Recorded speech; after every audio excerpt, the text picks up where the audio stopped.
Yata Om Gati Gati Paragati Parasangati Bodhiswatyata Om Gati Gati Paragati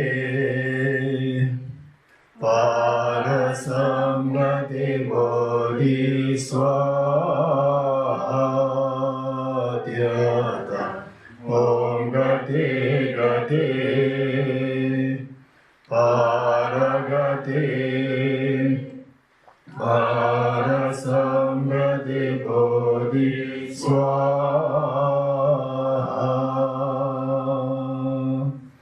Sanje Joda Soke Chamana Janju Badu Dani Gyabsushi Dagi Juso Gibe Tsonamge Dola Pinju Sangye Drubaisho Sangye Joda Soke Chamana Janju Badu Dani Gyabsushi Dagi Juso Gibe Tsonamge Dola Pinju Sangye Drubaisho Sangye Joda Soge Chonamla Chanju Padu Dani Gyapsu Che Dagi Jinso Gibe Sonamge Dola Venye Sangye Drubarasho.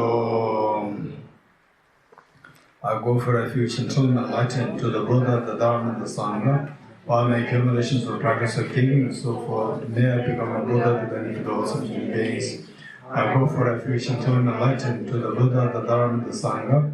By my accumulations of practice of giving and so forth, may I become a Buddha to benefit all sentient beings. I go for refuge and children enlightened to the Buddha, the Dharma, and the Sangha. By my accumulations of practice of giving and so forth, may I become a Buddha to benefit all sentient beings.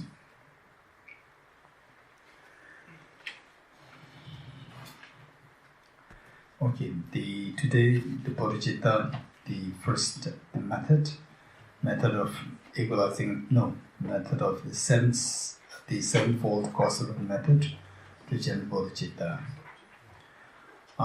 So this teaching, as we already learned, this is transmitted. This was taught by the Buddha Shakyamuni, transmitted to Arya Maitreya, then to Arya Sangha, then to the Acharya Vasubandhu, then eventually down to the Lama Sedingpa in Indonesia, and then to Lama Tisha de Bhagarishirikyana, and then this is how we inherited the lineage of this teaching. For this teaching method, the sevenfold causal method to generate bodhicitta, there are 7 steps, and one which is preliminary, 1, and then 7 steps, total 8, but we call it sevenfold causal method. And the preliminary is equalizing, or the equanimity, the practice of the equanimity.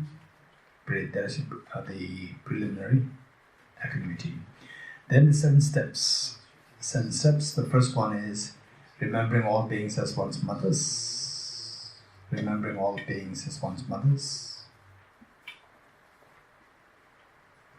Number 2, remembering their kindness. Number 3, repaying their kindness. Number 4, seeing beings in the light of great affection. Seeing the beings in the light of great affection. Number 5, great compassion. Number 6, altruism. Number 7, bodhicitta.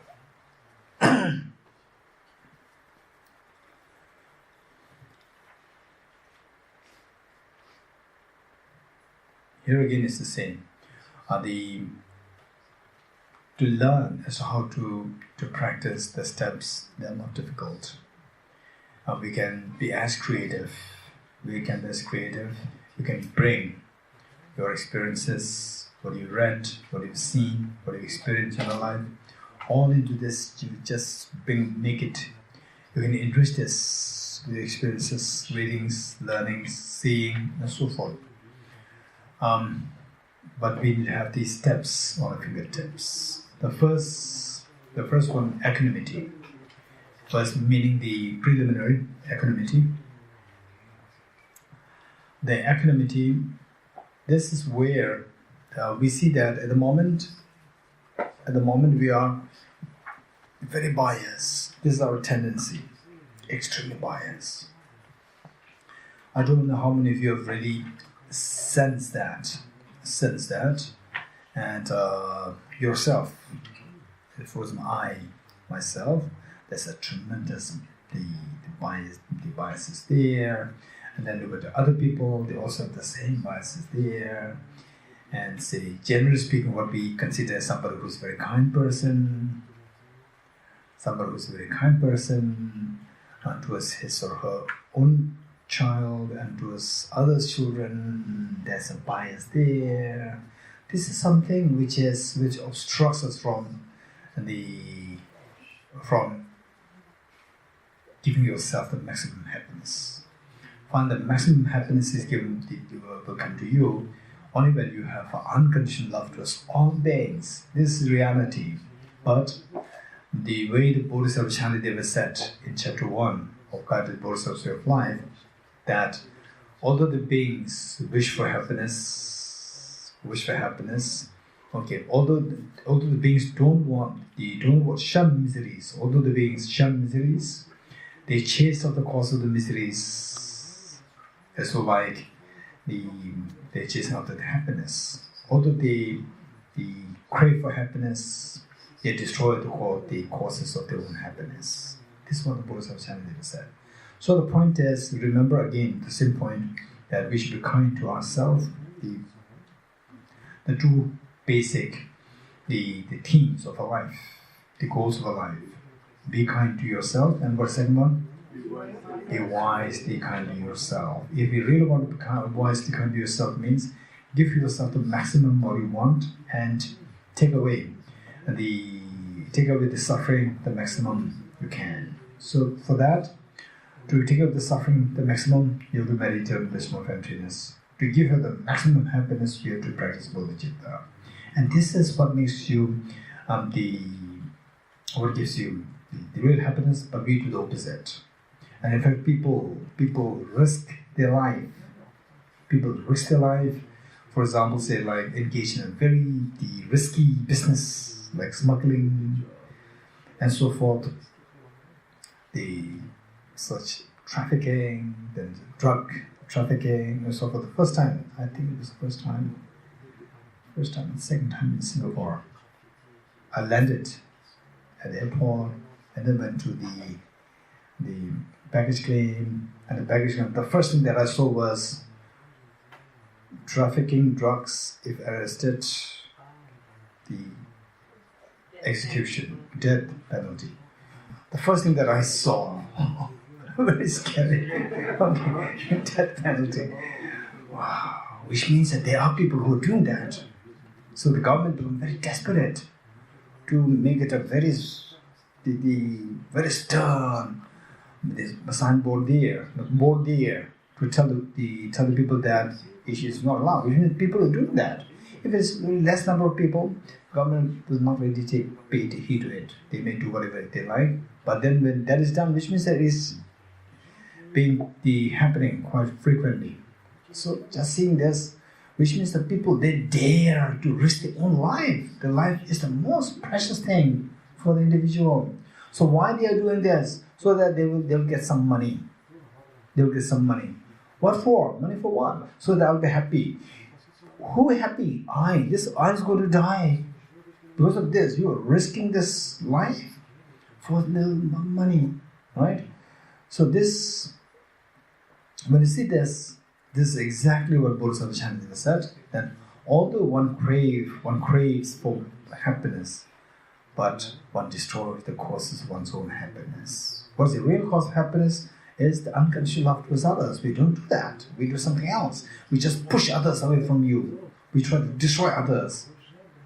and then say thinking that you're going to be happy. This is not that we are different countries. Thinking that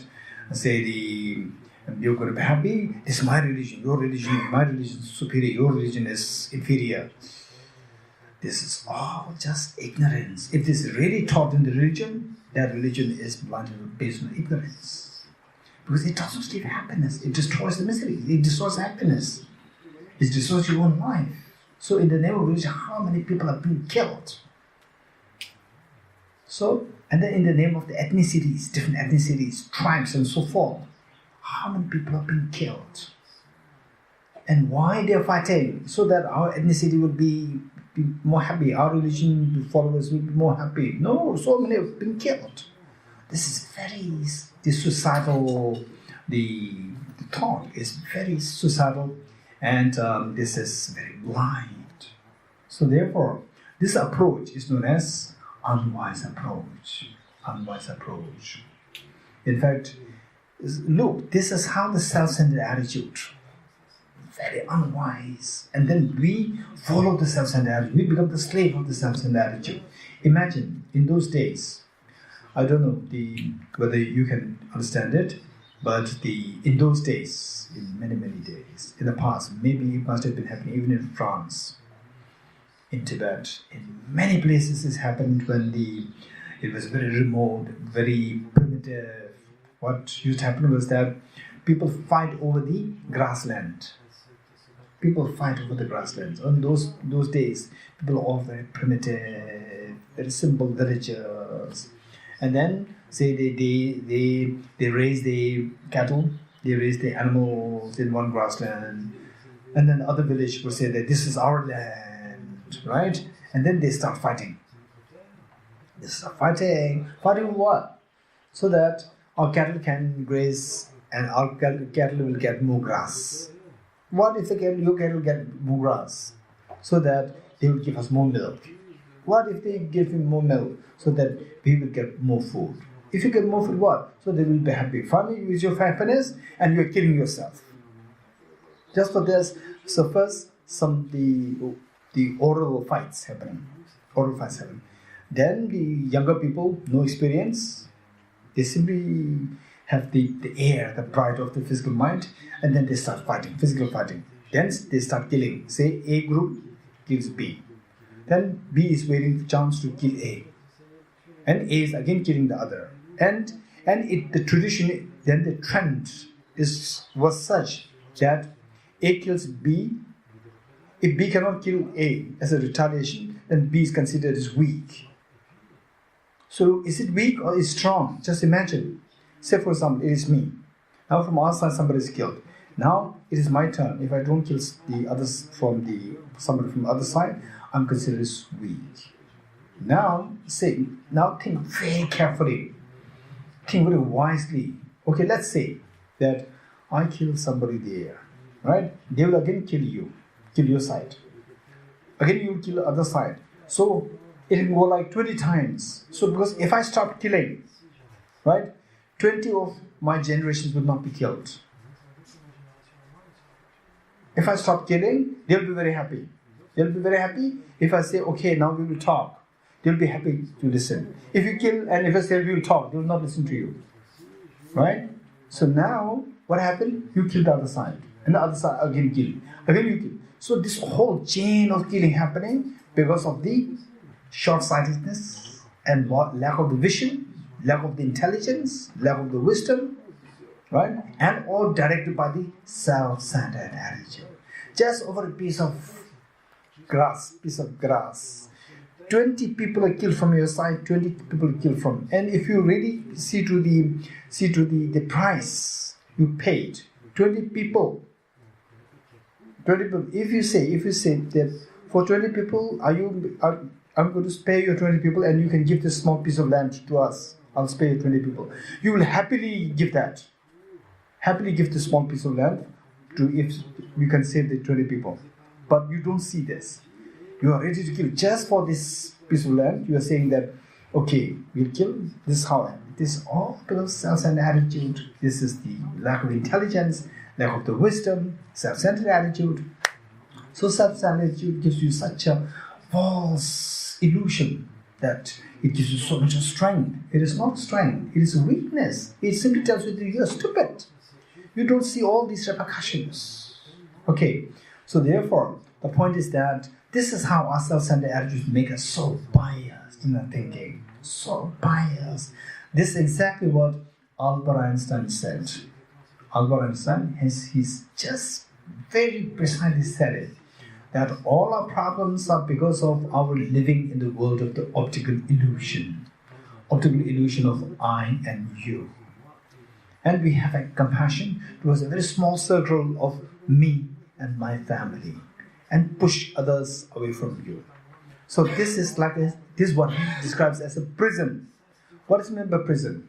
Prison is where you are confined in a small place. You cannot go out. Likewise, when you say all others, you make enemies, and except for your small circle, you cannot go out. The moment you go out, it's enemies. You don't feel like going out. So you are imprisoned in a very small place. This imprisonment. What imprisons you? Because of the self-centered attitude. Whereas, if you're other cherishing, wisely other cherishing, everybody becomes friends. The way we learned from the method of equalizing exchanges of others, everybody becomes friends. And for you, somebody is more harmful to you, the more the gratitude that you feel towards others. Your mind is so in relaxed state. Your mind is so happy, at peace. So this is where we really need to think more about the harmfulness of the self-centered attitude. And on that basis, see how much we can practice. If you don't practice this, again, it's like digging the earth for building a house, and then you keep it like this, and then slowly again it gets built up. Again next time, oh, I need a house there. Again the rain starts. Oh, I need a house. Again you dig. Again the rain starts. Okay, I'll do it later. Again it gets built up. So one never grows. Whereas keep practicing it. Then you see that, okay, dig the earth, then stack the first bricks, second bricks, just consistency.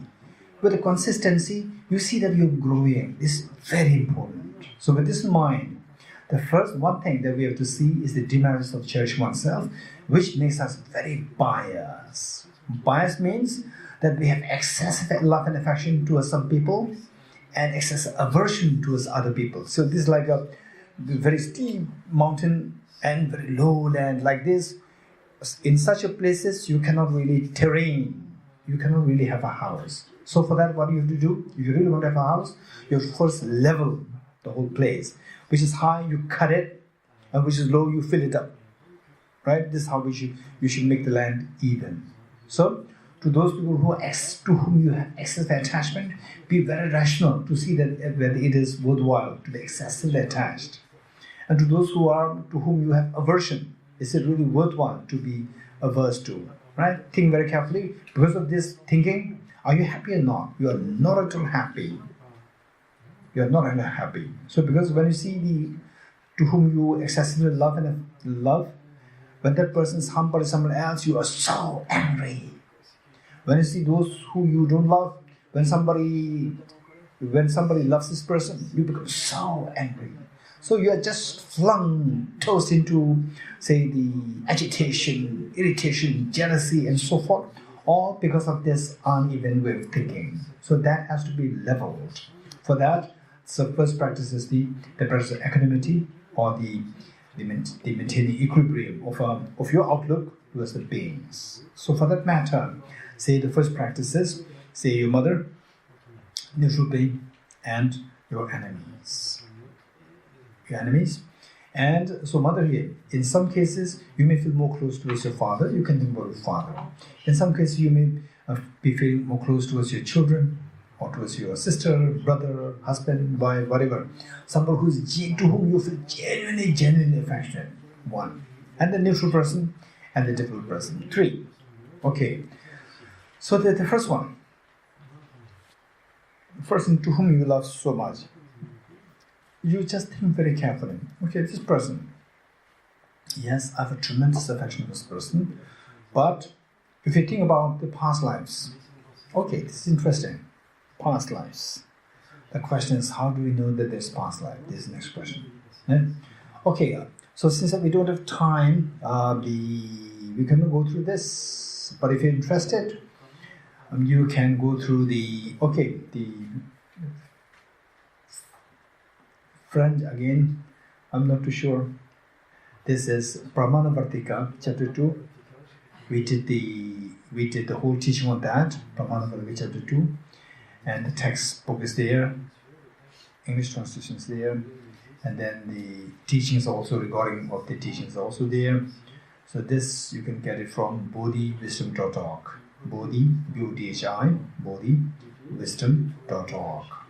Okay. So now I don't know whether we finish even the 7 steps, right? Okay, so we'll skip that part. Otherwise, that is very important, but we'll skip that part. Now the point is, in the end, if you do get a little time, we can do this, and even in the night, instead of group discussion, if you have, we can go through this about the rebirth, right? So this teaching, and this method is based on the concept of the rebirth. Whereas the first one, it is not necessary that one should have the rebirth concept. With this, rebirth concept is indispensably required. Okay, so there we see that. Okay, let's see that this mother. We see that even in single lifetime, even within this very lifetime, we see that somebody to whom you dislike the person so much early part of life, the later part you become very close to the person. And early part of life you are so close, and later part of life you become the worst, deadliest of the enemies. Do you agree with me that these things can happen? Or how many you have not really deadliest as such, but let's say some kind of that experienced by you? Anyone? Short term, right? Say they pass 1 month, I was very close to that person. The next 1 month we become very, very unhappy to see each other. Okay, did it really happen to each one of us? Okay. Anyone who never experienced such things? Loving is loving throughout. Deadliest is deadliest throughout. Anyone? Okay, so we all have this experience. This was what was very fascinating.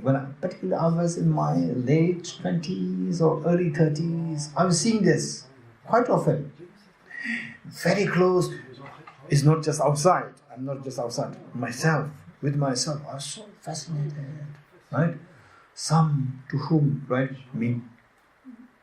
very close friends, very closely related friends, feeling so close. Then after a while, so distant, you even don't, the other person doesn't really like to see you. Right? Wow, it's so funny how the mind works. This was what I noticed. Right? If that happens, then for sure, that past life, you can be the deadliest of the enemies, and this life, she can be your mother. Right? Yeah, it happens. This was what Shariputra, what once he went, when he was going for the alms food, then he saw a family. Looking at the family, he said a stanza. He said that he saw a lady, a young mother cuddling her child, breastfeeding the child, and then the beating the dog and eating a fish. This was what Shariputra noticed, and then Shariputra, through his clairvoyance, he would see what was the dynamics of this family, who are involved: the young mother, the child, the fish, and the dog. Four animals involved, right? And then he looked at it. Shariputra said that this is something which is the bizarre phenomenon of samsara. It's so bizarre. Why? This mother was cuddling the deadliest of the enemy neighbor, who died and took birth as her child. And she was eating the fish, who was the rebirth of her father. And beating the dog who was just waiting for the fish. Beating the dog who was the rebirth of her mother who passed away. Right? Beating the mother, eating the father, cuddling the enemy. This, Shariputra said that this is the very bizarre state of karma. This is something which we cannot control, laughter. Because, look, my child, what my child? Previous life was your daddy's enemy to birth here. Now if you realize this, my daddy's enemy, you will just wonder whether to really feed the child with the milk or not. And if and then we say, for example, say our relatives passed away. When our relatives pass away, we request His Holiness the Dalai Lama, we request this teacher, that teacher, please say prayers for and wherever it has taken rebirth, right? May have long life, may take good rebirth. We say like this. In fact, you feel so attached to them, right? And then if you know that your father, to whom you love so much, the mother, to whom you love so much, if you know that he's taken birth as the dog, you will really show so much care, love and affection to the dog. Likewise, this fish, you will not eat fish, you will keep this fish in a special pond or whatever.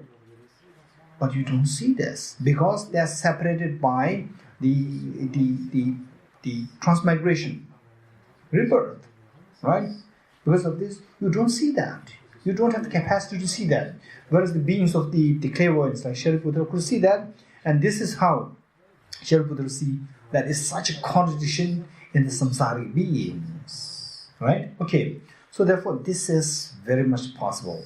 Okay, and then at one point, there's also one account where the family is going through poverty. And in those days, they consult the astrologers and so forth. Okay. I'm not so keen on that. Right? Astrologer, divination. Okay, it's not my business. Right? Okay, only if you ask me about this, then I'll tell you. Otherwise, this is not my business in this class. Right? Okay, so I'm not keen on these things. So what happened was that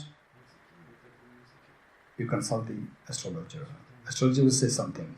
You consult the person who do the divination. Again, they will say something. You consult another lama. They will say something. Right? Same person cannot do all these things. Who's right? Who's wrong? Totally obscure. We never know. Right? Okay, so what happened was that this family, the father, consulted an astrologer. An astrologer can say anything. Right? And perhaps some of the astrologers, some of the people who have no clue about what Bodhicitta, what wisdom is, they may say, oh, if you do dharma, there's obstacle, right? Right? You may have a short life, you may die. So if you do dharma, you may die. You become scared of doing dharma. Terrible, it's a disaster. By taking your medicine, it will kill you. But by eating the poison, you can heal. Such things can be said. Very true. This is extremely, extremely elusive. Right? Okay. So what happened was that this father, he consulted the astrologer. And the astrologer said that, okay, your poverty is because you did not do any puja. What puja should I do? And the astrologer said, you have to do the puja of animal sacrifice. Animal sacrifice to kill animals. Then this father was doing animal sacrifice. Every year he was killing one buffalo.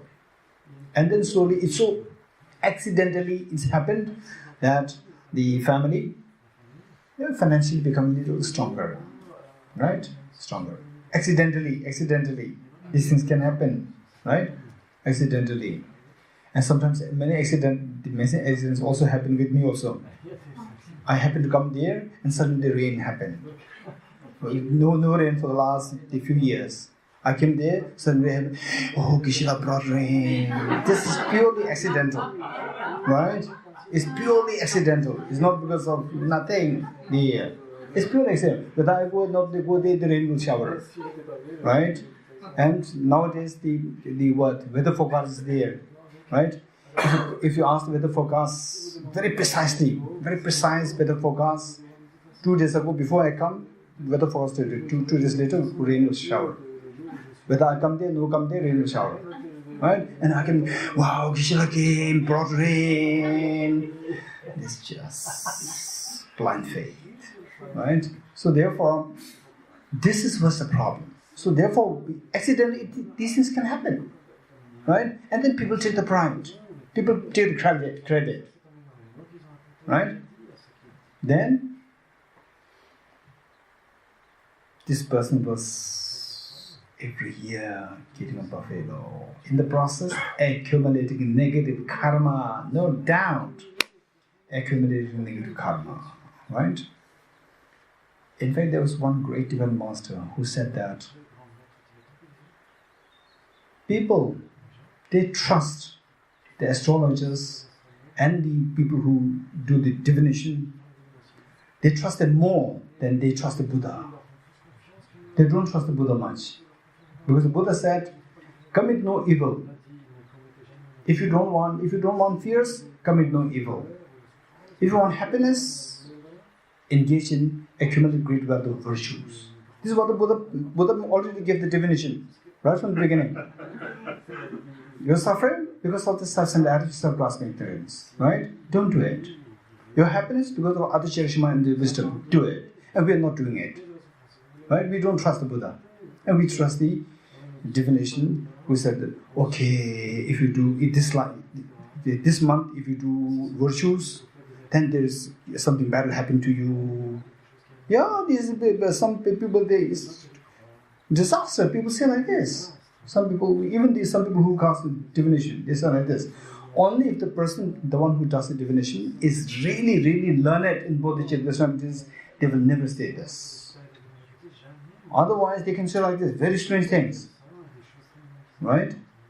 Hey, don't go to the Bodhicitta retreat, you may become sick. Right? All these things.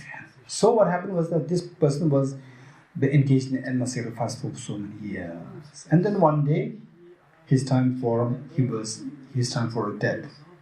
Then he called his son. He was going through terminal illness. He called his son and told his son, okay, look,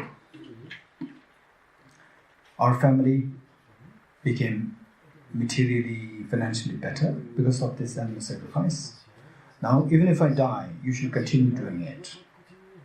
This was the instruction the father gave to the son. Then the father died. Then the son was doing the same thing. And the father took birth as a buffalo and came in the hand of this son. The son killed it. Again took birth as a buffalo. Again came birth as a son killed it. 7 times.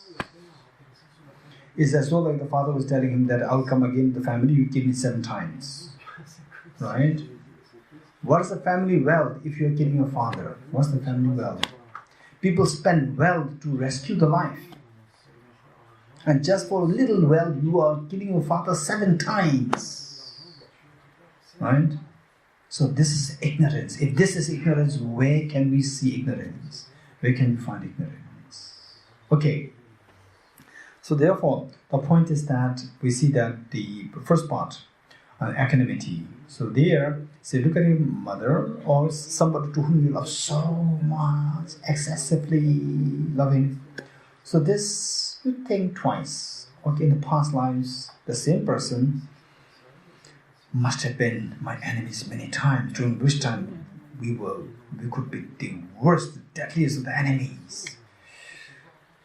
Which means that enemy means the person harmed me so many times. Yes, harmed me. Why should I be loving? Right? The moment you think about the harms that you receive, automatically your attachment will tone down. Okay, what about the neutral person? The neutral person is actually not neutral. Okay, let's say the enemy. Enemy who is so harmful. Why enemy? So harmful to me this life. In the former life could be your mother. Yes, of course, like this, the dog and the fish. The one that you eating was your mother. No, the father. And the dog that you're beating was your mother. was your father, the mother. So if this, then for sure, the enemy so many times could have been my mother. So yes, of course, during that time, for her, you are the whole world. You are the whole world. For you, she sacrificed everything. Think of like this. Think of this.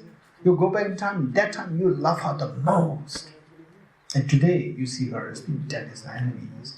That's true. So therefore, I should not be as averse to what I'm doing now, because she has been so kind to me in the past lives.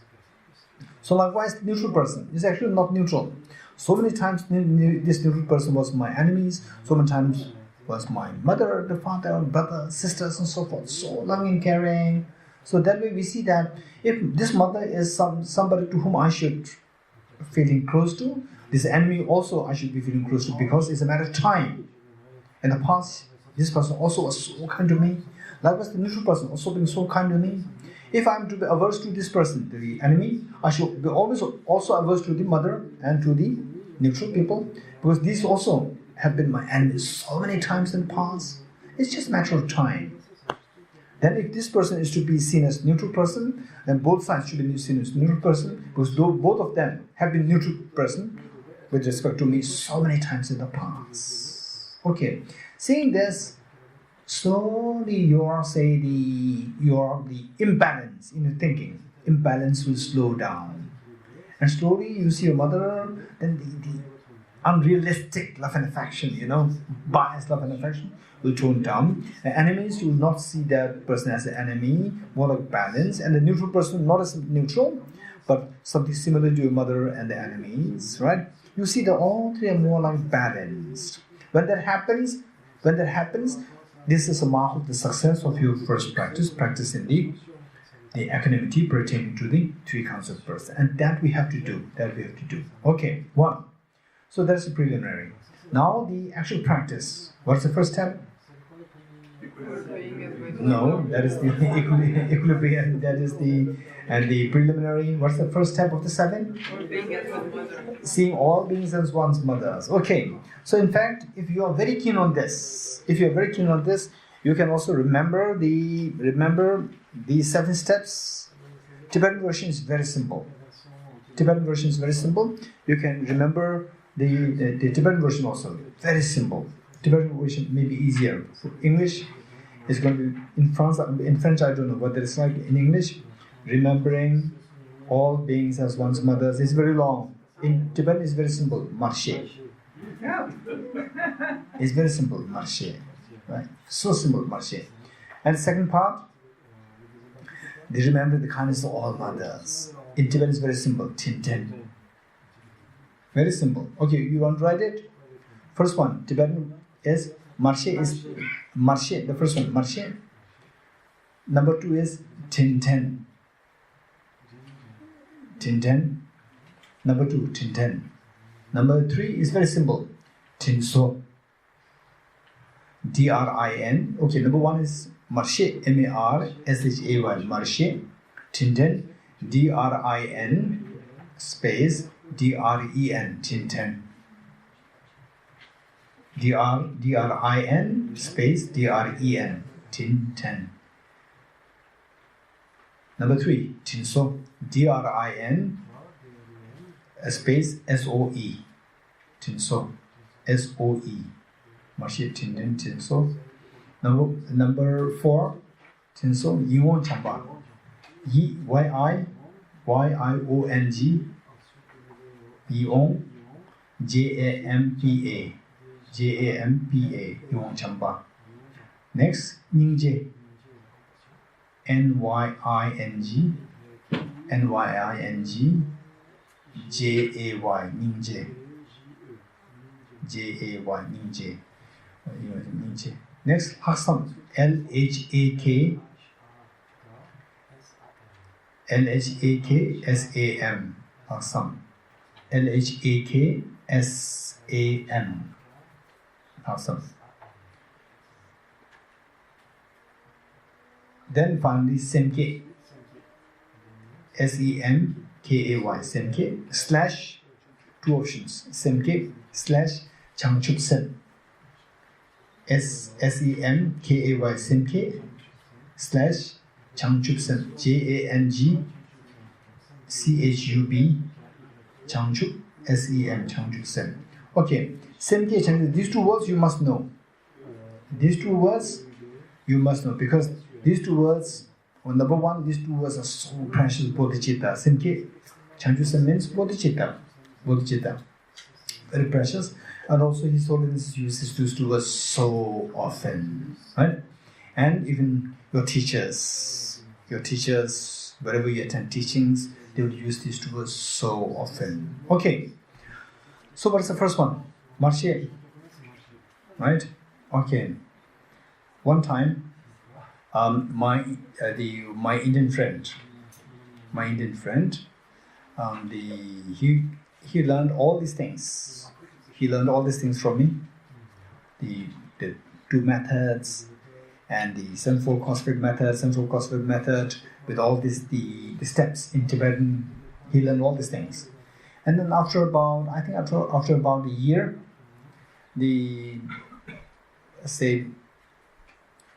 I called him on phone.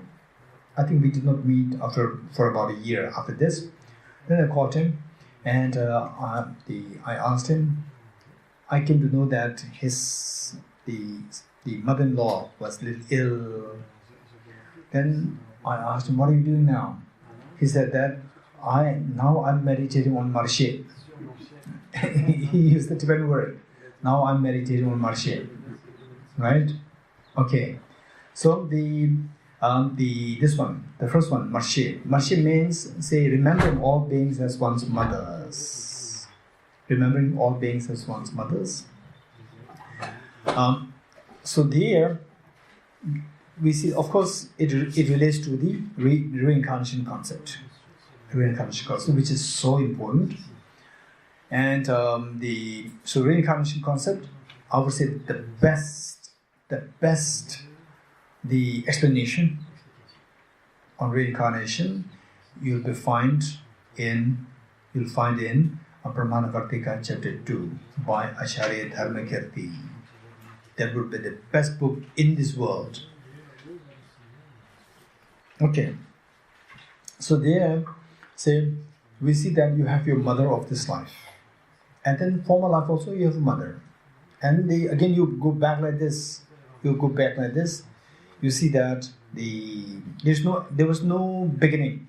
So constantly there used to be a mother, like infinite lifetimes, infinite mothers. Okay, where are all these mothers now? Of course, they are not in another world system. They're all those who are around us, the human beings, the animals, the insects, and so forth. These are your mothers. Who are your mothers in the past life? Remembering all beings as one's mothers. Not only that they've been your mother, but same person have been your mothers innumerable times. Right? Okay, this is remembering all beings as one's mothers. What is number 2? Okay, one thing I'd like to share with you here, this which is very important, is that concept of rebirth. Right? We are lucky that there is this text, Acharya Dharmakirti's text, Brahmanavartika chapter 2. Right? Concept of rebirth. This is something, for example, say if you're born in a family which believes in the concept of rebirth.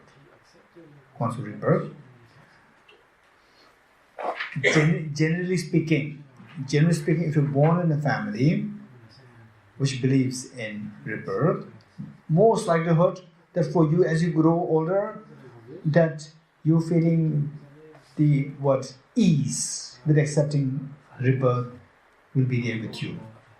Whereas if you are born in the family where rebirth concept is not there, then as you grow older, for you to be convinced of the rebirth will be more difficult. Generally speaking, there could be exceptions. Some, even if you are born in a family where which doesn't believe in rebirth concept, but somehow you have a very strong feeling and you're connected with somebody who believe in rebirth, you feel that yes, automatically it comes. It's all because of your habitual tendency from the past life.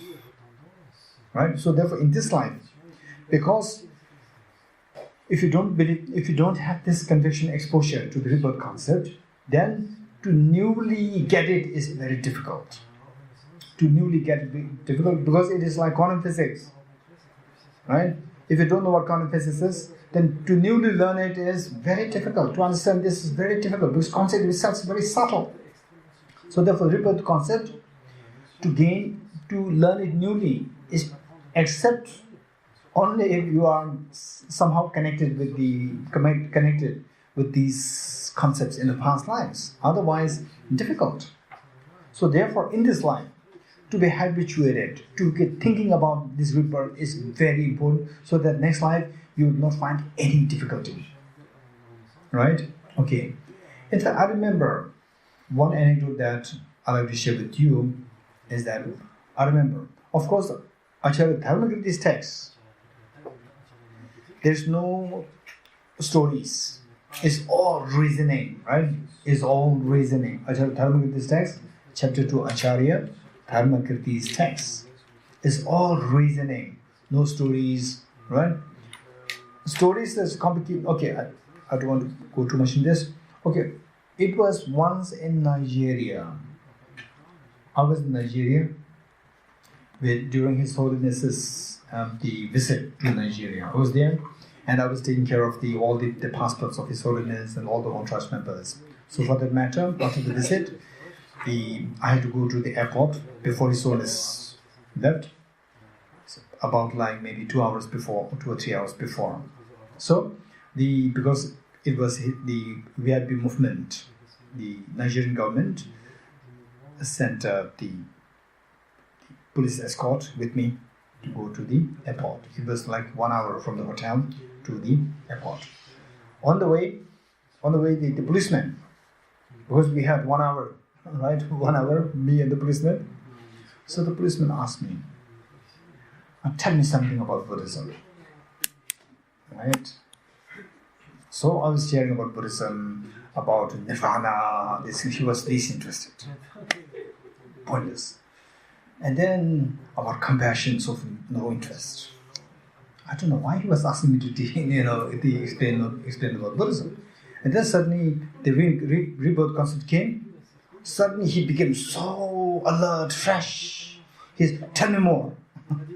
Tell me more. I said, why are you interested in rebirth? Why? Then he said one thing, which is very interesting. He said, in Nigeria, there's one thing happening, which is books cannot explain. He said that in the Nigerian village, the young children, very young children, they talk something very strange. They talk about their past lives. They say that this is not my family, this is not my house is in this place, name of the place. My mother, my brother, my name of the place, name of the people, they sing. And then when they're taken to the place, they could exactly tally the place, the name of the place, name of the people. They could exactly tell all these things. Then he said that Nigeria is predominantly a Christian and Muslim country. It's a Christian and Muslim country. Right? Muslim country. In their holy books, this concept is missing. Reincarnation missing. Now we don't know where to go.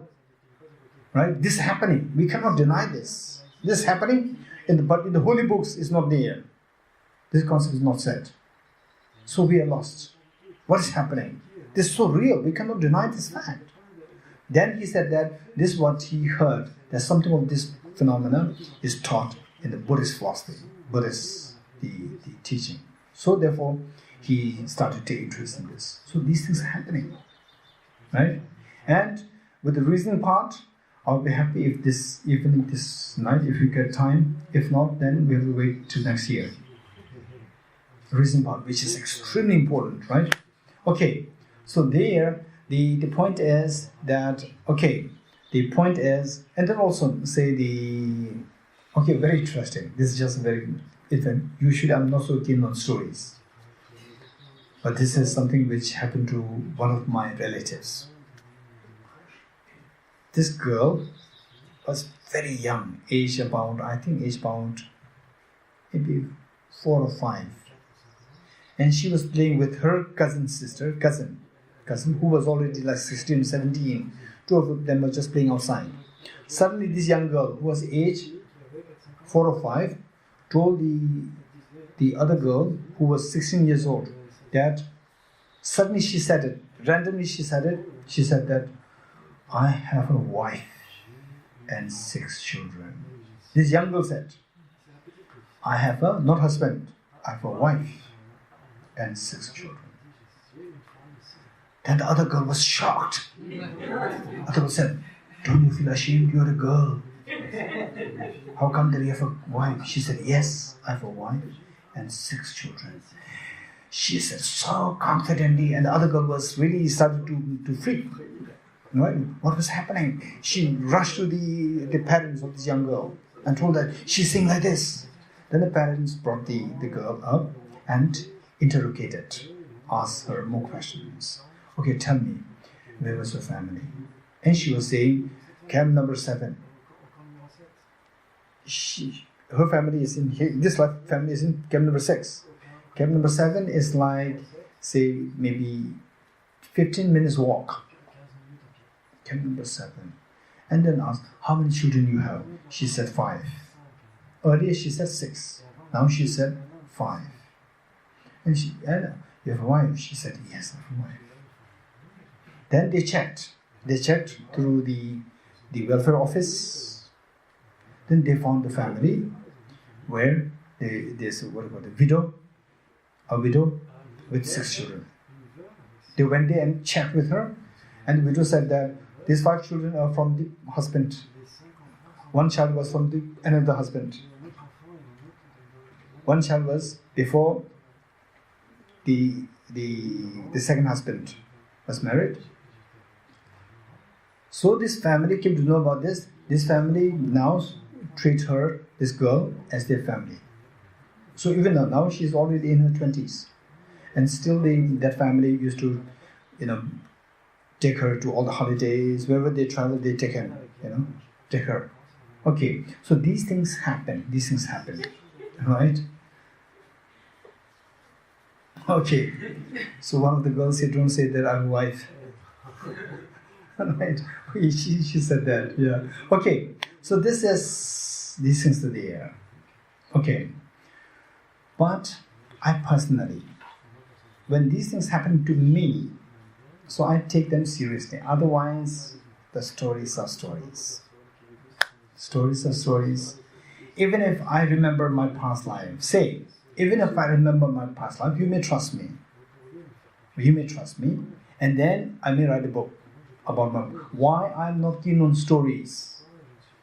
Is that even if I remember, still I'm not keen on stories. Even if I remember, I have to share the story.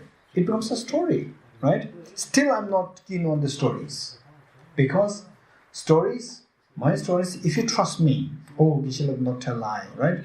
He said that he remembers the past life. Okay, so for you it's fine. But how long will I live? Maximum, now it's already 50, maximum another 20, 30, 50, maximum. After that I'll die, right? And then at the most it can go into the form of book, my book, right? Book. So this book, after 100 years, after 200 years, let's say after 200 years, this book is very interesting, another person will read it. This book is and then this book becomes the bestseller, right? Wow. Then another person who is very creative, poet, essayist, book writers, authors, seeing this as a bestseller, I should write something like this, right? We'll write something like this, right? And on the cover, same true story. After 200 years, Tell me, who can distinguish between these two books? Which is right and which is wrong? Which is correct, which is genuine and which is the fake? How can you distinguish? No way to distinguish after 200 years. Right? So therefore, even the one which is so legitimate, which is so the authentic, which is so genuine, cannot be proved as genuine after a while with the stories. Reasonings will prevail forever. Stories will last only one generation. Reasonings will prevail forever. Acharya Dharmakirti, he appeared in 7th century AD. How many years gone now? How many years gone? Hey, 7th century, how many years gone? 13. French, I'm not good in mathematics. Huh? 1,400 years. 1,400 years. For 1,400 years, any sensible person who reads this book will gain conviction rebirth. Right? Reasoning will prevail forever. Stories will prevail only one generation, not forever. Right? So therefore, this is the difference between the reasoning and the stories. And if you believe too much on the stories can take you anywhere. It can take you off the track. It's very dangerous. So therefore, always Buddha's approach is analyze. Right? Buddha's approach is to analyze. Buddha always suggests us, Buddha always advises us to analyze, not believe in things blindly. You getting it? Okay. So the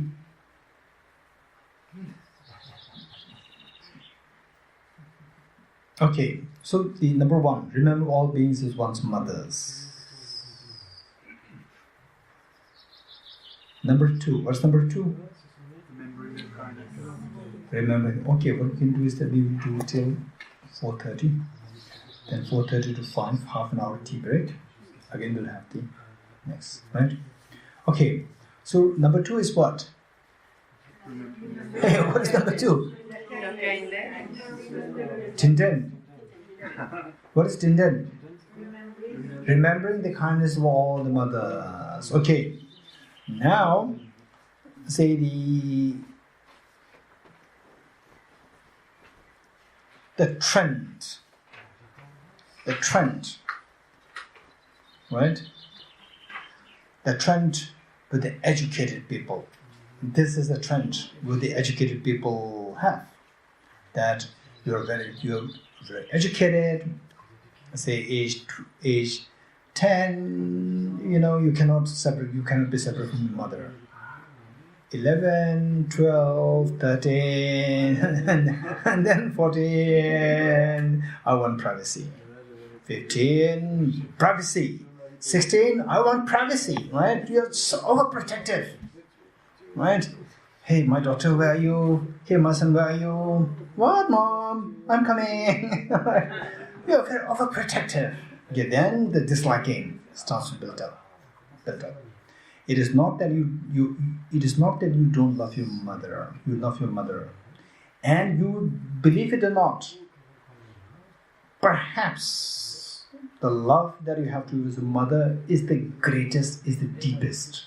Even though, superficially at this stage, when you were 16, 17, 18, very strong feeling of disliking is built up, but deep inside, the love that you have towards your mother is so deep, so profound. Yet, what happens? As you start become older, then that feeling of love and affection, dependency. Your dependency on your mother becomes less, and then the love of the mother is there. The seed is very intense, it's going down. Deeper and deeper underneath the ground. So not visible. So what is visible is dislike. You're getting it? Okay, this is what happens, particularly amongst the countries, people who are educated, modern educated. Okay, so the point is that this all because of it's a trend. It's very strange. We are usually social animals. We always go on the trends. What's the trend? The main trend? You follow that. So the main trend Okay, you look at this girl, you look at the other girl, you look at this boy, you look at the other boy, and then this boy has a problem with the mother, father. This boy has a problem with the mother, father. Me also, that's true. My mother is very protective, overprotective. And this girl is also having a problem with the mother, with the mother, with the mother. Yes, it's true. My mother is also like that, right? So it becomes, you tend to follow the trend. And then they dislike my mother, me also, right? And then you also distance yourself. This is a trend. Generally speaking, in the family with less education, less educated, there, this trend is not there. This trend is not there. What you should be, your parents are kind, you should be grateful to your parents. This is more the trend. Not because that they're better, because this is a trend. Not because that the people in the more educated, the countries or the places or the people more educated, the disliking towards the parents builds up. Not because that they are worse. It's the trend. We just follow the trend. Right? Okay. So with this, the point is that if you really remember, I'm saying this again, it's not that you don't love your mother, you don't love your parents. You do love your parents so intensely. But that impetus has gone deeper down.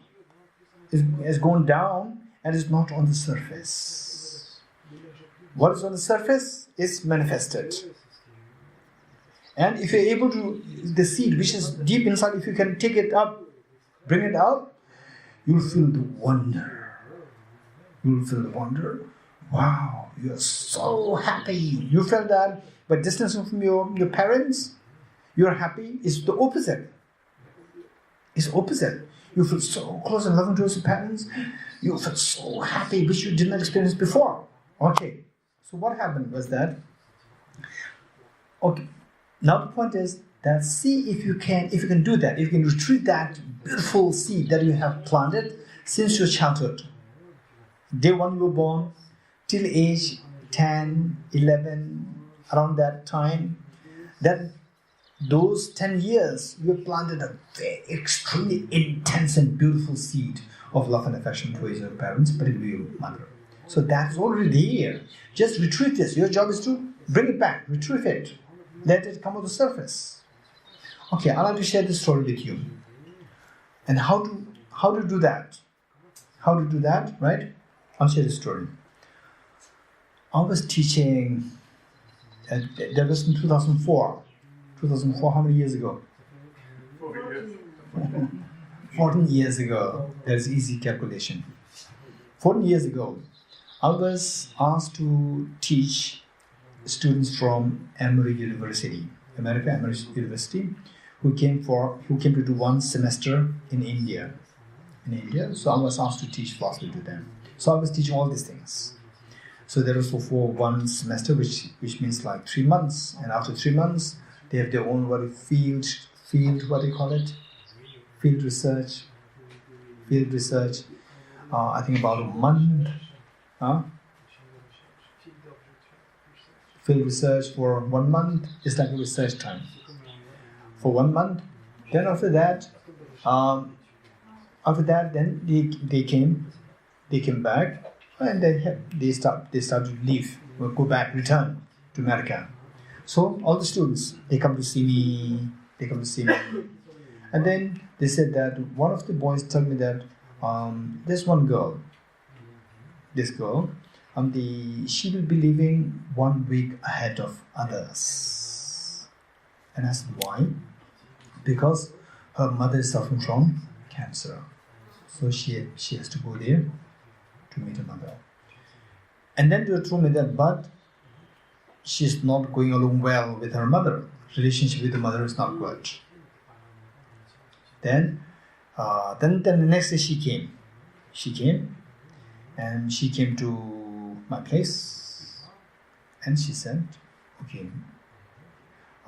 Genla meaning sir or teacher in Tibetan form, teacher, Genla. And I have to leave 1 week ahead of other students. And I said, okay. And because of my mother subsequently going through cancer. And she said, but I don't want to go. She said, I don't want to go. So I already knew the story. So I asked her, okay, sit. She sat down. Then I told her that, okay, you have already learned about Bodhicitta, the two methods.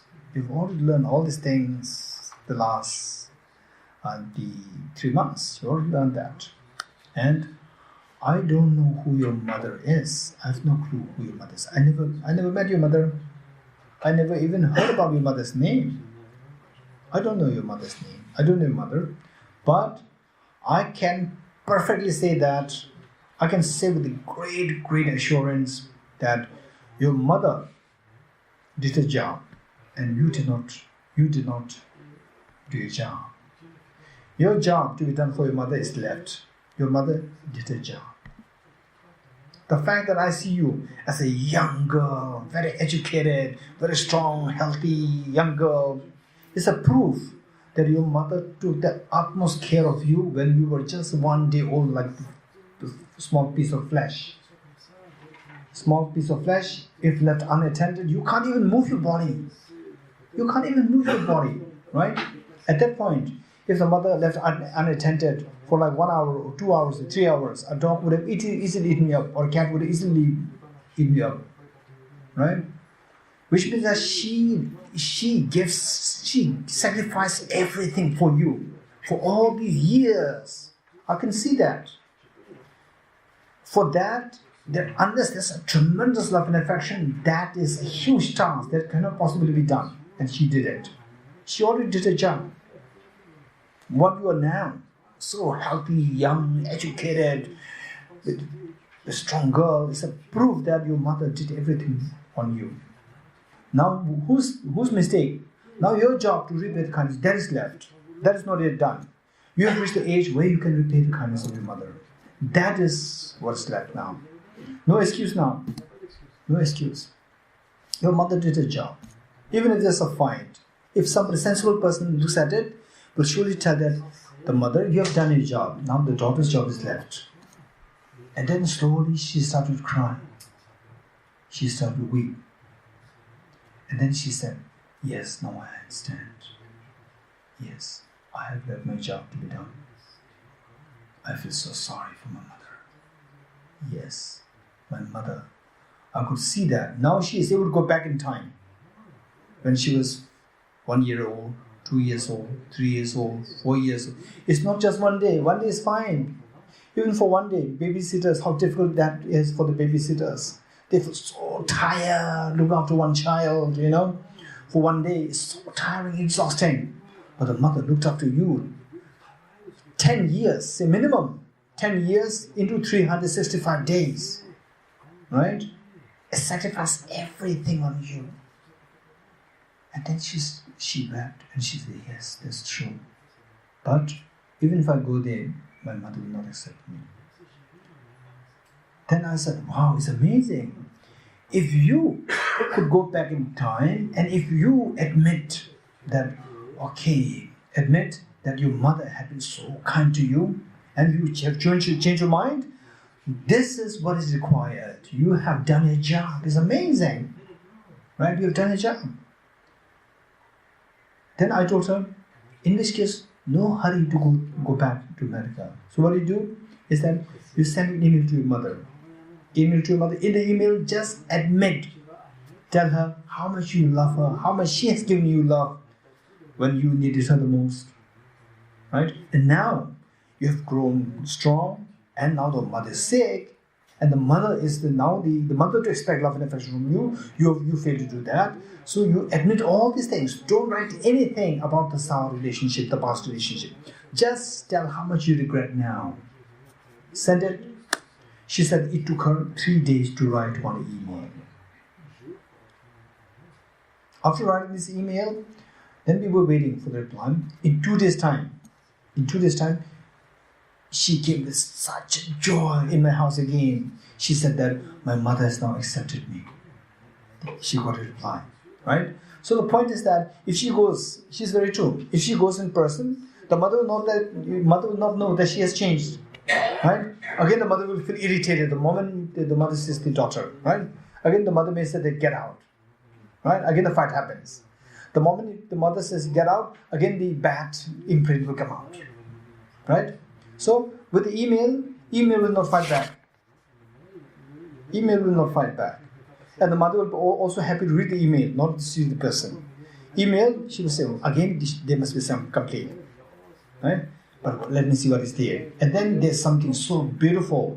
The mother got the chance to see that her daughter has changed. Right? Then she sent a beautiful email to the daughter. Daughter was so happy, with such a joy, such a happiness. She left. Right? And then, believe it or not, till the mother's death, she was nursing the mother. Look at that dynamic between the mother and the daughter at that time.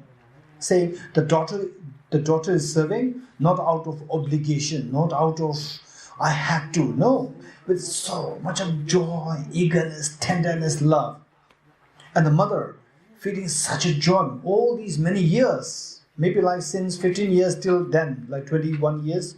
For about 6 years, there was a fight happening between the daughter and the mother, right? Very sour.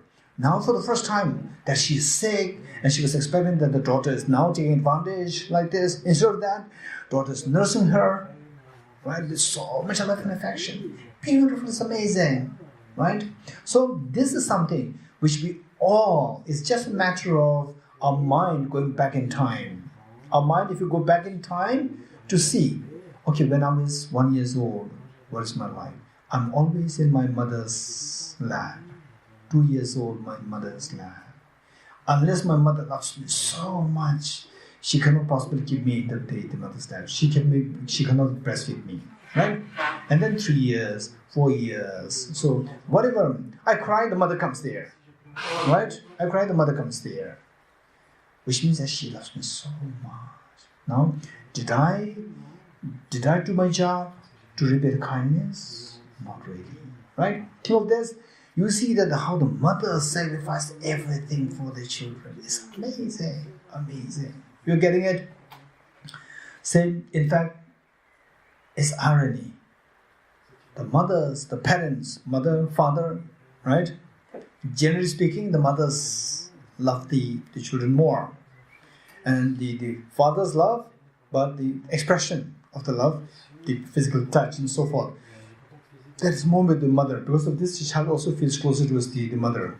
One time, one of my cousins, I asked him, your son who was very young, age 4 or 5, who does she love more, you or your wife? He said, no doubt, the wife, his mother. Right? This is because the son gets more physical touch. The child gets more physical touch with the mother. Right? Because of this. And it's also very strange. Okay, these are all the experiences that you have to bring in your practice, right? So once I was on a train coming from South India to Delhi, and Delhi to Dharamsala to receive teaching from His Holiness. So on the way, train is a very long journey. How many of you know how long the train journey? Huh? 3 days. Like 3 days journey, right? Okay. So you have ample of time to watch the mother-children relationship. You have time, right? It is so much of fun. So what I saw was I saw father, mother, and son. I saw father, mother, and son. I was saying that was my hobby, to observe the relationship. The son was a little naughty. Of course, the young son, very naughty, natural, naughty. And when the son was a little naughty, the father would say, "Hey, my son." The son was very alert, like this, like a soldier, tense. Right? Son was tense. Okay. Then the mother, so in the bench, in the train, the bench, on the corner, the mother was sitting there, and the father was next to the mother, because the mother will give order. I don't know what his name, I forgot the name. Say Ravi. Hey Ravi, I need this. The father stands up, right? And then, yes, what do you want, right? I want the purse from the bag. Yes. Opening the bag. What next? Right? And then, okay, it's fine to finish. Then give her. Right? Then again, the wife needs something. Again, Ravi, yes. Ravi is so alert. And son was so alert when Ravi said, my son was so alert. Right? And the son, he feels bored. He would just go to the mother and just complain, and the mother would be very alert. What happened? It's amazing. The son was scared of the father, right? Son becomes so alert because he's scared of the father. And father becomes so alert because the wife, because he must be scared of the wife. I don't know why. Why the father is, alert with the wife, I don't know why. Right? And the wife was so alert with the son, for sure, because of the pure love. Right? This is the dynamic that occurs. It's amazing. It's amazing. Beautiful. Right? So this is how, what I'm saying is how the mother's love. This is so beautiful. This is what we have actually experienced. Which we have experienced, right?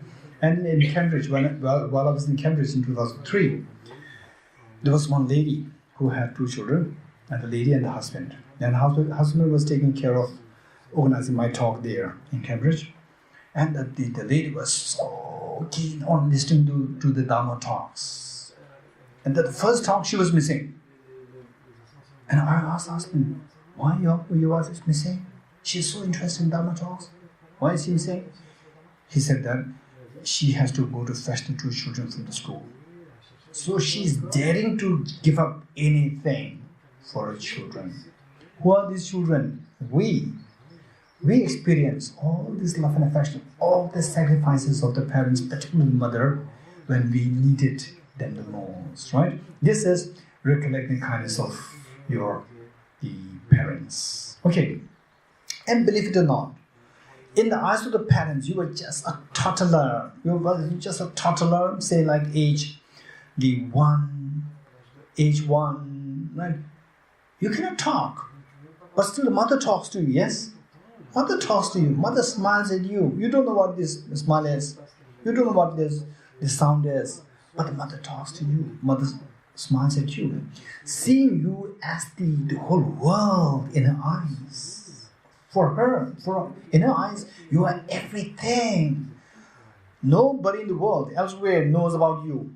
Maybe your relatives know, the husband and wife, they have given the birth to a child, boy child, girl child. Finish. Other than that, they don't know you.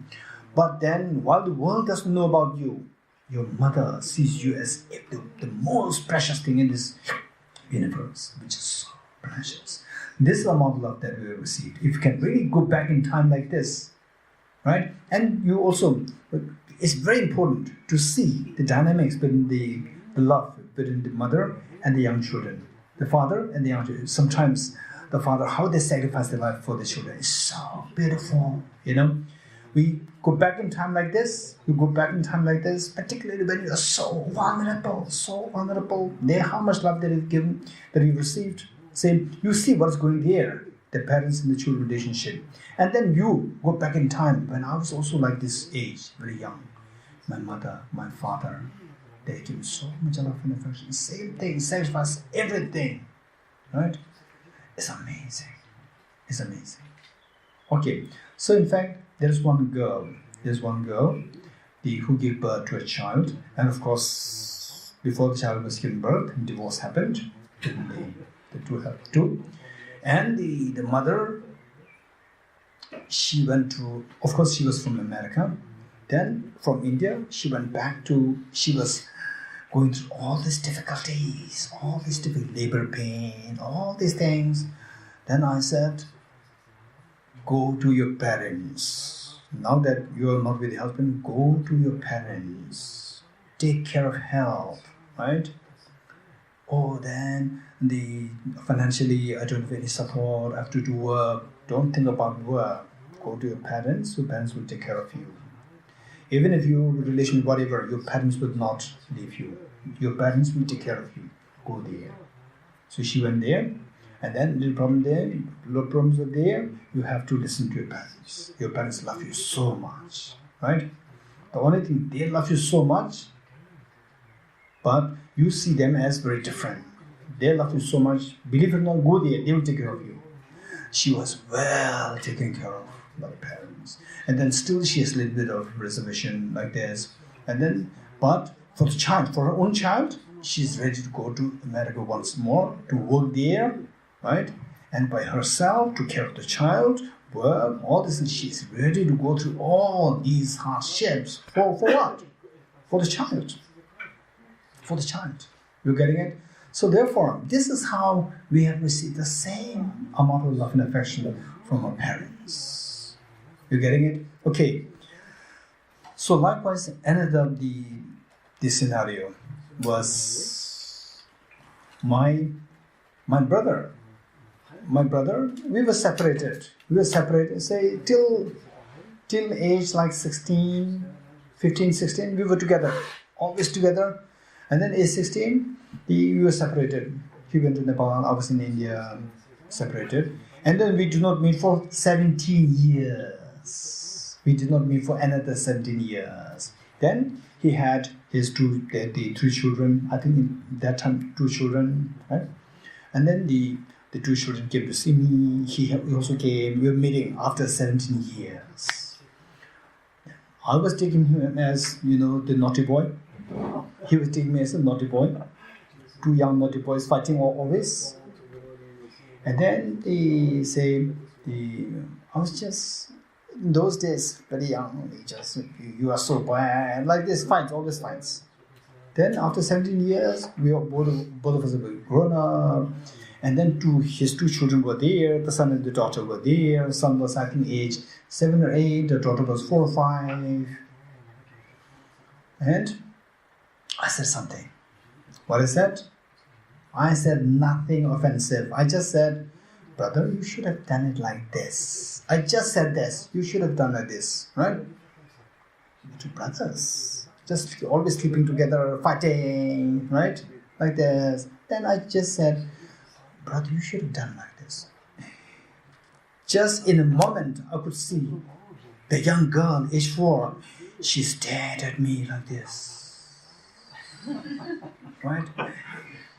Then she went towards the father, towards my brother, right? And hugged him from the front. And the son stared at me like this.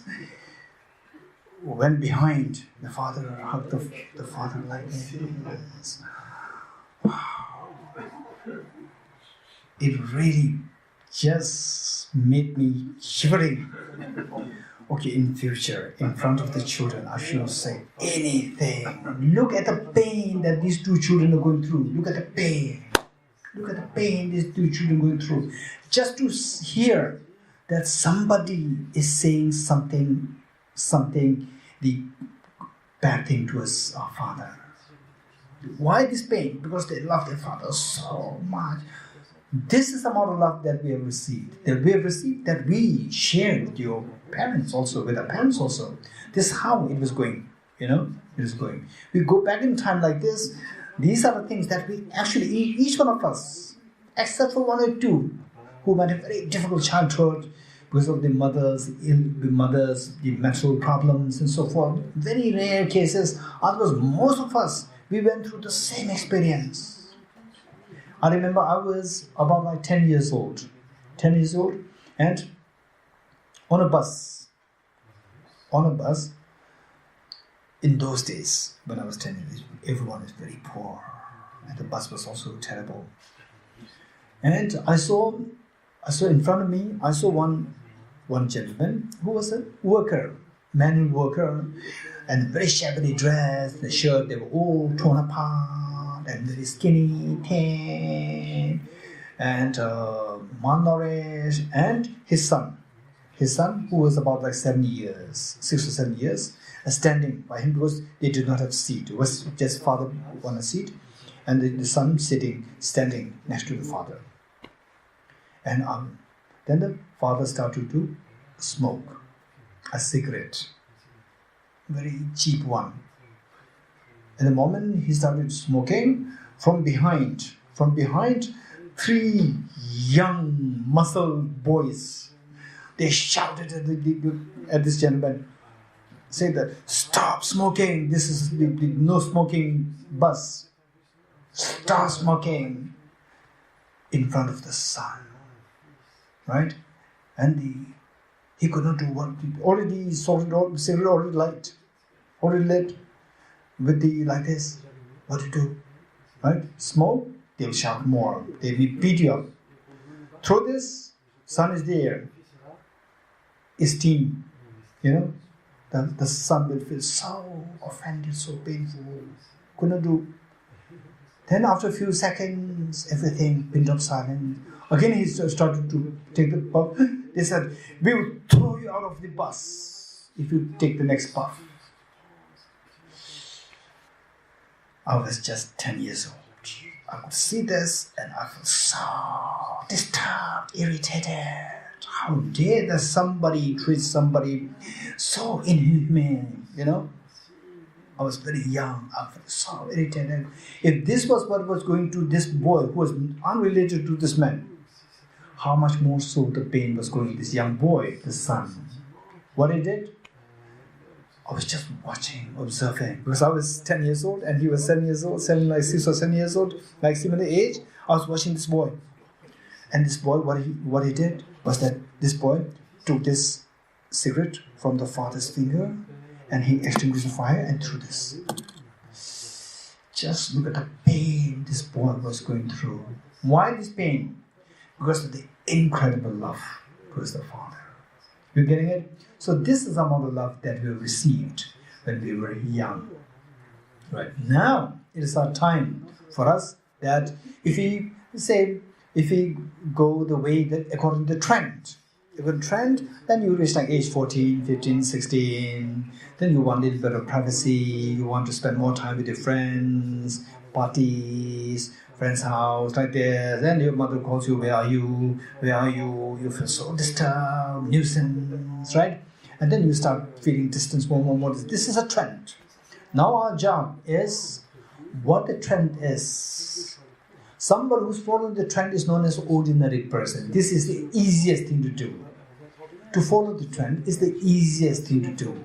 What is difficult to do is, which is so wise, is not the trend, yet so wise, and your happiness grows, your family happiness grows, and there's mutuality of happiness growing. If that is happening, this is wise, right? So how to do that? Just go back in time, when you were just, look at others, how the mother treats the young children, how the fathers, they treat the young children, age 1, 2, 3. Just look at that, observe that, how much love they receive, how much they feel so dependent on the parents, I was given love and affection, the same thing I also experienced. Just retrieve those experience. As you retrieve those experience more and more, then your feeling of love and affection to his parents will become so manifest outside, it will come out. When it comes out, how you talk to your mother is going to be very different. Right? Your mother would feel the tenderness in your voice. The moment the mother feels the father, they feel the tenderness of your voice. They feel so happy.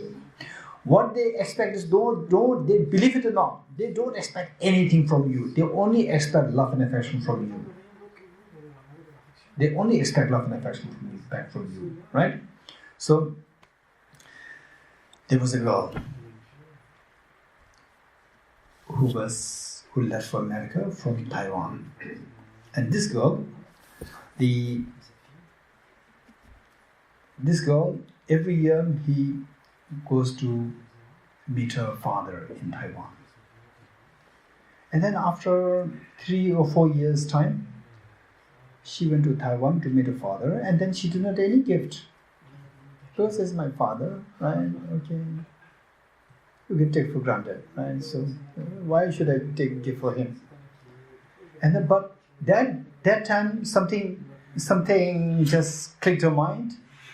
Okay, I have no gift. I did not bring any gift till this so many years. I did not give any gift to my father, and then she don't bring anything this time also. So she was just more like not really a student, some ways like student. She didn't have any much earning. So what she did was that in an envelope, she put $300 and gave it to the father. This is my gift for you. The father was so happy. He kept this envelope. So happy. So happy. Right? Ecstatic. What a joy. Okay. What impression do you get? What impression do you get? That he's so fond of money? Maybe this is the impression many people get. He's so fond of money. $300. Wow. Right? Okay. So the daughter was with the father for about, say, like 20 days. Then the daughter was to leave America. Going, the father gave her envelope which contained $7,000 US. The daughter gave him how much? $300 US. And the father loved it so much. And when the daughter was about to leave, he gave her $7,000 US. The father was not looking for your money. She was looking for your love and affection. He was craving for your love and affection. The father, the parents, they were craving for your love and affection. They don't want your money. They don't want anything. Right? They love you so much. They expect the same love from you. This is what is missing now. This is missing link. Right? This is missing link. So therefore, with this, if you're able to think more, what are you to do? You don't have to fake yourself. It's easy. Just think more about when I was 1 year old. So vulnerable, like a piece of flesh. I can die anytime, but I survive. 2 years old, so vulnerable, survive all the way, purely out of love and affection. Look at how the mother sacrificed him. My mother also sacrificed the same thing. My father also sacrificed the same thing for me, right? You think more like this, automatically your mind will become more and more soft. Your mind will become more and more tender. Your love towards your parents will slowly come out. You getting it? When it comes out, it's very different. You go to your parents, how you speak, tone will be different. Tone will be very tender, right? The tone. So when you go to age 13, 14, 15, 16, mom, right? Now, mom is very different. It's very pleasant. Dad, all right, this I've heard, right? Dad,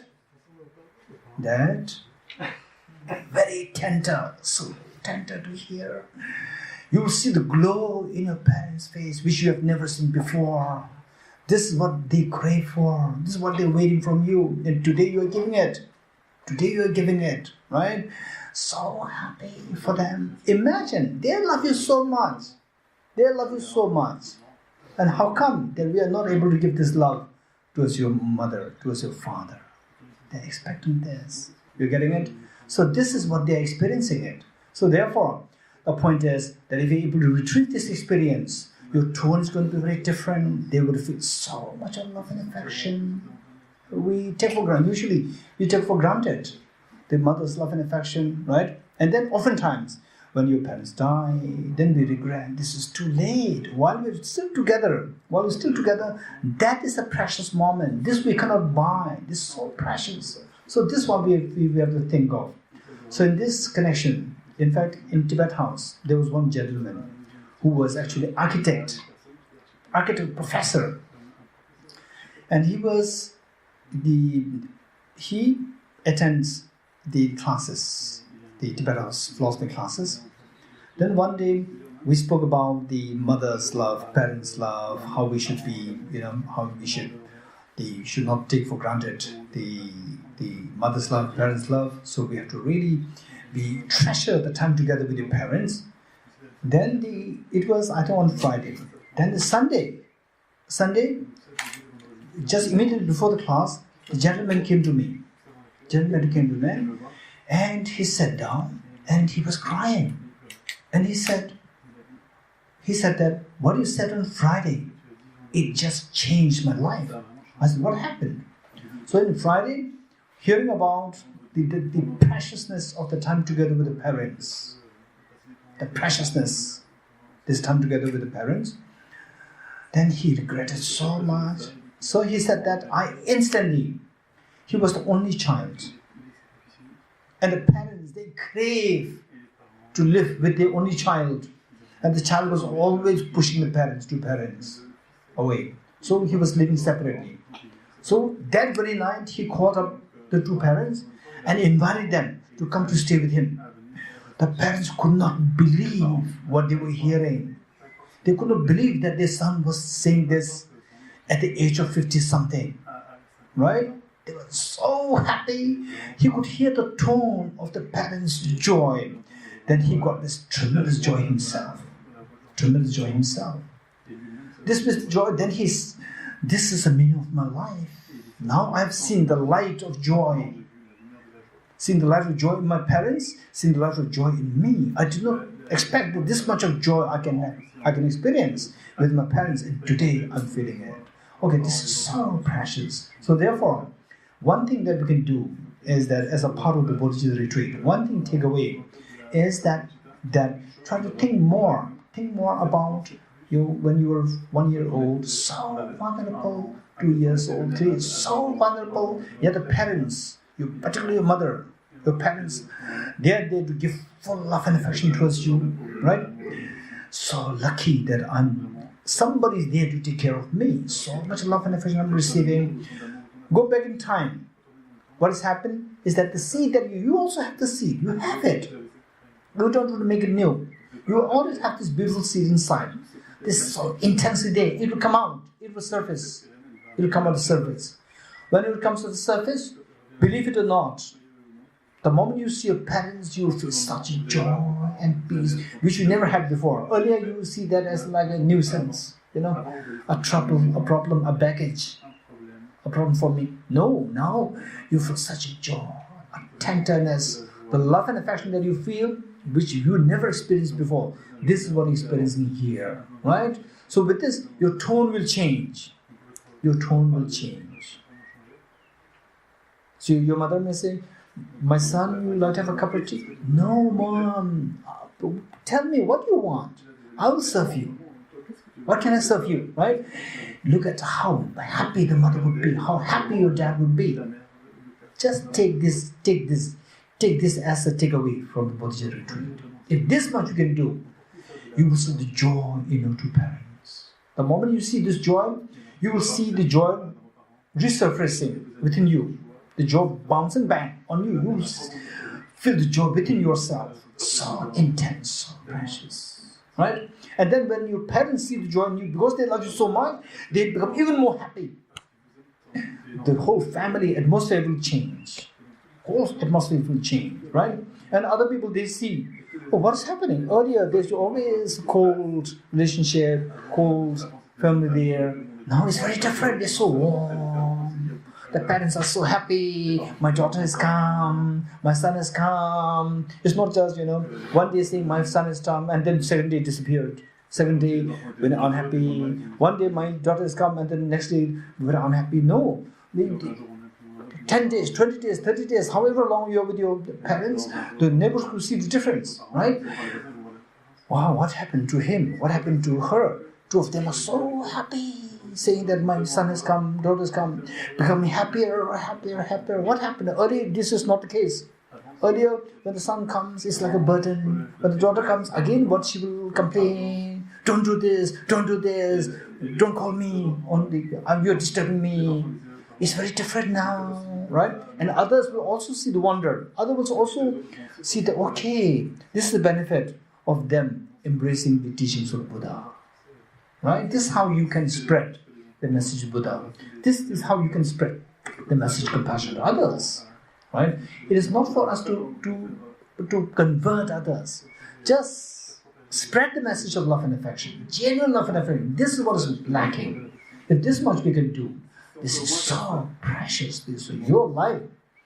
You do this, your children are seeing you. Your children are seeing you, what you're doing to your parents.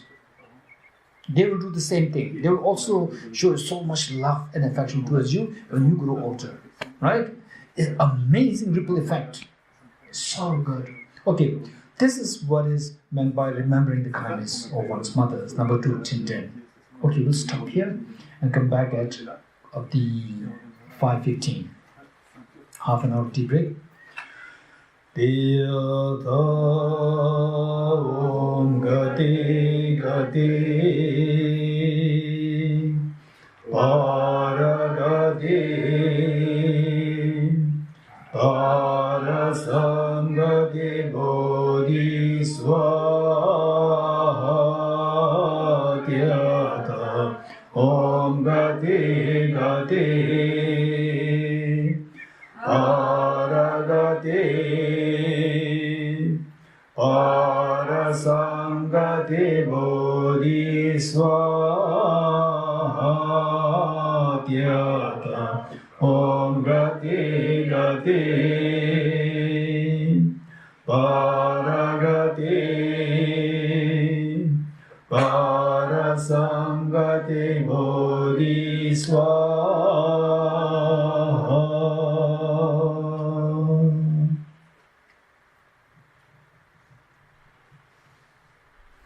Okay, superstitions.